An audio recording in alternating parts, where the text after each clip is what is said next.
بسم اللہ الرحمن الرحیم۔ معزز سامعین و ناظرین، یہ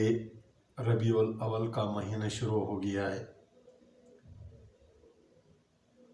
یہ اس ماہ مبارکہ میں آپ صلی اللہ علیہ وسلم کی ولادت باسعادت بھی ہے، اور آپ صلی اللہ علیہ وسلم کا وصال بھی ہے۔ تاریخیں 12 ربیع الاول یوم وصال ہے، اور بعض روایتوں پر 12 ربیع الاول یوم ولادت ہے۔ اس دن پر یہ تجدید عہد کا دن ہونا چاہیے تھا کہ نبی اکرم صلی اللہ علیہ وسلم دنیا میں جس مقصد کو لے کر آئے، اس مقصد کو ہم عام کرتے، آپ صلی اللہ علیہ وسلم کے سنن خدا کو، آپ کے تعلیمات کو دنیا میں اجاگر کرتے، بجائے اس کے ہم نے اسی نام پر بہت سارے بدعات ایجاد کر دیے۔ اصل میں یہ بدعتیں کیسے ایجاد ہوتی ہے؟ اصل میں ابھی تک جو تاریخی ذرائع سے پتہ چلا تو بدعتیں دو قسم کے لوگ دو قسم کے مقاصد کے لیے بدعتوں کا ایجاد کرتے ہیں۔ ایک وہ لوگ علماء، پیر، مشائخ، اس ٹائپ کے جو لوگ ہوتے ہیں، وہ اپنے دنیاوی مقاصد حاصل کرنے کے لیے،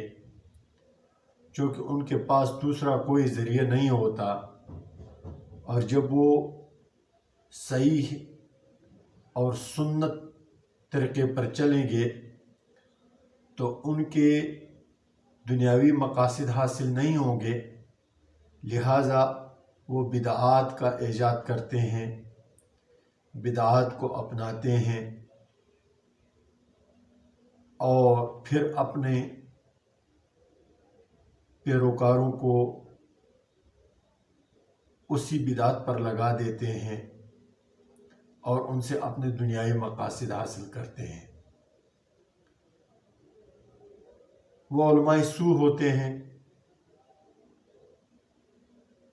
اور ابھی تک جتنی بھی بدعتوں کا ایجاد ہوا، ایک قسم کے لوگ یہی ہے جنہوں نے اسلام میں مختلف قسم کی بدعتوں کو متعارف کرایا۔ ان بہت سارے بدعتوں میں ایک بدعت یہ مثال 12 ربیع الاول کا بھی ہے۔ دوسرا طبقہ جو اس طرح کی بدعتوں کو ایجاد کرتے ہیں اور پھر ان سے اپنے مقاصد حاصل کرتے ہیں، وہ حکمران طبقہ ہوتا ہے۔ جب حکمران دیکھتے ہیں کہ اصل راہ پر چلتے ہوئے، اصل دین پر چلتے ہوئے ان کے لیے کوئی مشکل ہے، تو وہاں پر وہ پیترا بدلتے ہیں اور کرائے کے چند علماء کو اور چند مشائخ کو خرید کر ان سے بدعات ایجاد کراتے ہیں، اور پھر اپنے حکومت کی مشینری کے ذریعے سے اس کو پروموٹ کرتے ہیں اور اس بدعات کو معاشرے میں عام کرتے ہیں۔ یہ جو 12 ربیع الاول کا جو جلسہ ہے اور اس میں جو بدعات ہے، ابھی تو بہت زیادہ ہو گئے، لیکن ابتدا میں اس کی ایجاد بھی ایک سیاسی یعنی ہتھ کنڈے کے طور پر اور سیاسی فارمولے کے تحت ایجاد کیا گیا۔ جس بادشاہ نے اس کو ایجاد کیا اور اس کو اپنے مشینری کے ذریعے سے پروموٹ کرایا،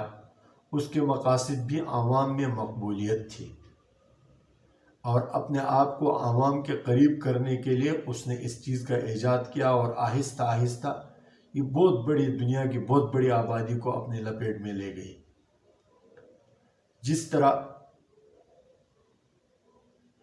پہلے یہ 12 ربیع الاول کو منایا جاتا تھا، لیکن پچھلے سال جو ہمارے گزشتہ حکومت تھی عمران خان کی اور پی ٹی آئی کی، انہوں نے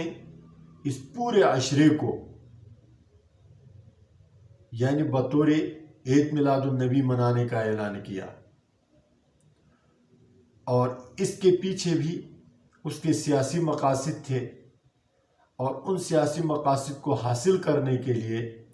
اس نے یہ پورا عشرہ ان بدعات اور خرافات منانے کا اعلان کیا، اور حکومت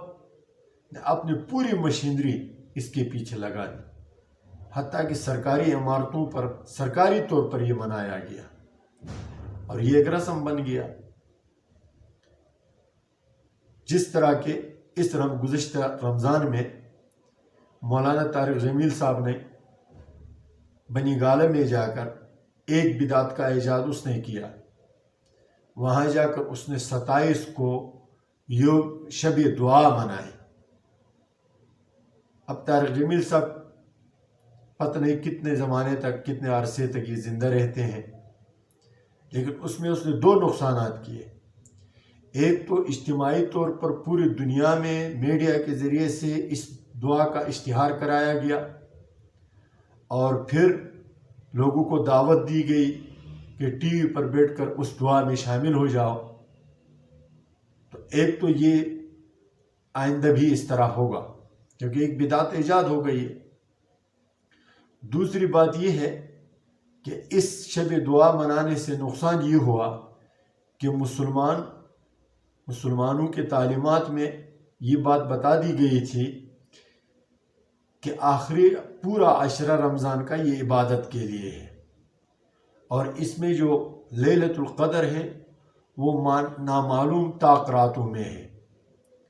اب جب طارق جمیل صاحب نے اس طرح ایک متعین کر کے 27 تاریخ کو شب دعا منائی، تو اس سے لوگوں کا رجحان آلریڈی اس شب قدر کی طرف چلا جائے گا، اور لوگ اس عقیدے کے ساتھ اس دعا کو آئندہ منائیں گے کہ یہ شب قدر کی رات ہے، حالانکہ آپ صلی اللہ علیہ وسلم نے اس کو متعین نہیں کیا، اس پورے عشرے کو عبادت کے لیے مختص کیا۔ تو بدعتوں کا ایجاد اسی طرح ہوتا ہے، اچھے عنوان کے ساتھ ہوتا ہے، اچھے اور چمکتے ہوئے لیبل کے ساتھ ہوتا ہے، لیکن اس کے جو مستقبل کے جو اثرات ہوتے ہیں وہ سنتوں کو مٹانے کے لیے، سنتوں کو ختم کرنے کے لیے، سنتوں کے مد مقابل اس طرح کے چیزیں ایجاد ہو جاتی ہے۔ اللہ تعالی ہمیں دین سمجھ کر اس پر عمل کرنے کی توفیق عنایت فرمائے۔ السلام علیکم ورحمۃ اللہ وبرکاتہ۔